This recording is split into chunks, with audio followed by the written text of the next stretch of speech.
मुल्क भर की तरह झेलम में भी आटे का बहरान सर उठाने लगा। इस वक्त फाइन आटा 120 रुपए फी किलो, जबकि हुकूमत के मुकर्रर करदा आटे की कीमत कम है, लेकिन इसका मेयार अच्छा नहीं। मजीद जानते हैं नुमाइंदे बाबर हुसैन की इस रिपोर्ट में।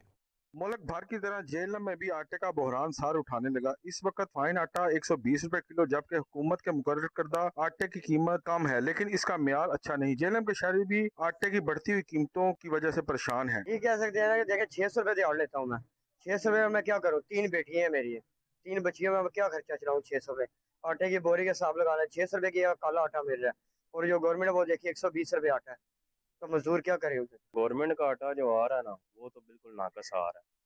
वो 10 किलो वाला है या 20 किलो वाला है, वो ऐसे है कि जैसे रोटियों का छान बुरा होता है, उसकी स्मेल ऐसे आती है।